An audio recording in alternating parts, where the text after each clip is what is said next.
दोस्तों, क्या हम जानवरों से कभी बात कर पाएंगे?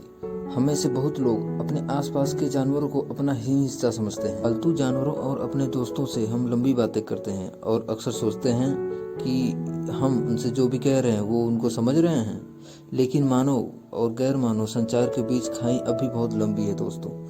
क्या कभी ऐसा समय आएगा जब हम जानवरों से बात करने में सक्षम होंगे और वो भी हमें जवाब दे सकेंगे? वैसे तो यह कोरी कल्पना लगती है, लेकिन क्या मशीनों की कृत्रिम बुद्धि और नई तकनीक से जानवरों की बोली को अनुवाद किया जा सकता है? जी हाँ दोस्तों, आज के वीडियो में हम इन रहस्यों से पर्दा उठाएंगे। दोस्तों, जानवर बात कर सकते हैं, इससे पहले हमें जानना होगा कि जानवर बातें कैसे करते हैं। जानवर कई तरीकों से संचार करते हैं। इशारों से, रंग बदलकर, आवाजें निकालकर, केमिकल छोड़कर, तिरंगे पैदा करके, शरीर को गर्म या ठंडा करके और स्पर्श करके। इन संकेतों के कई कारण हो सकते हैं, जिनमें साथी को आकर्षित करने से लेकर शिकारियों के बारे में चेतावनी देना तक शामिल हो सकता है। शिकारी जानवरों के संचार में अपने साथियों को शिकार के मौजूद होने की जगह के बारे में जानकारी हो सकती है। इस तरह के ज्यादातर संचार एक ही प्रजाति के जानवरों के बीच सूचनाएं पास करने के लिए होते हैं, लेकिन अंतर प्रजाति संचार में उदाहरण बहुतायत में है, खासकर शिकारी और शिकार के बीच। उन कीड़ों और मछली के बारे में सोचिए दोस्तों, जो अपना रंग बदलकर हमलावर को अपने जहरीले होने के बारे में आगाह करती हैं। लेकिन क्या इस तरह की घटनाएं इंसानों और अन्य जानवरों के बीच हो सकती है? या हम कभी एक दूसरे को समझ पाएंगे? पालतू कुत्तों के मालिकों को पता है कि वो अपने जज्बात जाहिर कर सकते हैं और पालतू जानवर उन्हें समझ सकते हैं। यदि आप कुत्ते को किसी गलत काम के लिए डांटते हैं तो वह जानता है कि आप उसे इस काम से दूर रहने के लिए कह रहे हैं और वह उसी हिसाब से प्रतिक्रिया देता है। फिर भी यह सोचने में खतरा है कि मानव संचार जानवरों के लिए आसान है। जैसा कि थॉमस नैगल ने कहा था कि हमारी अपनी चेतना और विशिष्ट इंसानी तजुर्बे की वजह से जानवरों की चेतना हमारी पहुंच से दूर है। बाकी जानवरों के साम्राज्य में दुनिया को लेकर उनका तजुर्बा हमारे लिए पूरी तरह अनजाना है। इसलिए अगर हम समझ भी लें कि उनकी ची म्याऊ म्याऊ और गुर्राने का क्या अनुवाद है, तो क्या यह हम उनका मतलब समझ पाएंगे? वास्तव में हम यह भी नहीं जानते कि इंसानों ने बोलना कैसे शुरू किया। जानवरों की भाषा को समझने की कोशिश में एक और दिक्कत यह है कि हम पूरी तरह इंसान भी अपनी भाषा के बारे में नहीं जानते। न ही हमें यह पता है कि इनका विकास कैसे हुआ।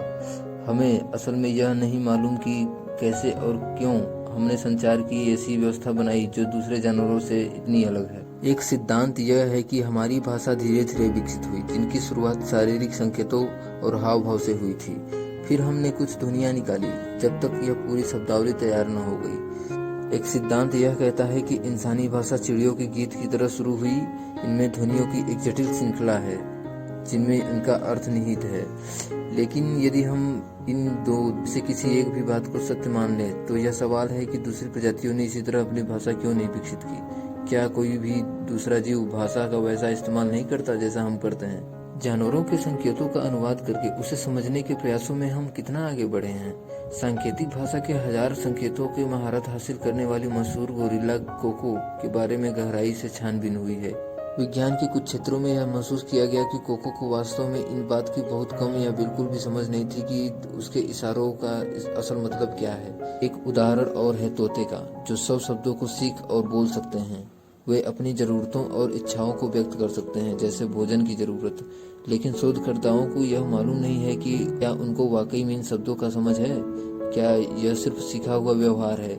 वैज्ञानिक डॉल्फिन, हाथी, व्हेल, घोड़े, कुत्ते और बंदरों के साथ भी बुनियादी किस्म की संचार समझ व्यक्त करने में सक्षम है। दोस्तों, क्या तकनीक की सहायता से इसको हल किया जा सकता है? तकनीक का विकास करने से हमें जानवरों के बारे में अपनी समझ बढ़ाने में कैसे मदद मिलेगी?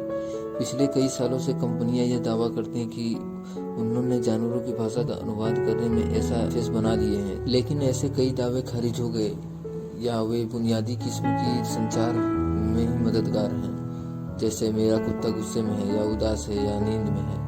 मशीनों की कृत्रिम बुद्धि और डीप लर्निंग एल्गोरिथम के विकास ने बड़े डेटा का इस्तेमाल करके जानवरों की शब्दावली तैयार करने का विचार को आगे बढ़ाया है।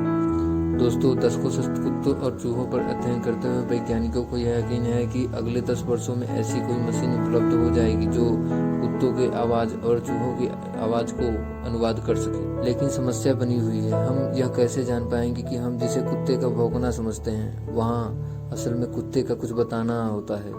क्या कभी कोई जानवर हमें यह बता पाएगा कि हमारा अनुवाद सटीक है और क्या को समझने का प्रयास करना चाहिए? खेतों में काम करने वाले जानवरों या पालतू जानवरों के मामले में मुमकिन है कि वे ऐसा कुछ कहें कि जिन्हें हम सुनना चाहें। दोस्तों, आशा है कि कुछ वर्षों में हमें इसका जवाब मिल जाए। दोस्तों, फिलहाल के लिए बस इतना ही। यह चैनल नया है, इसे सपोर्ट करें। वीडियो पसंद आई हो तो लाइक करें, चैनल को सब्सक्राइब करें। धन्यवाद।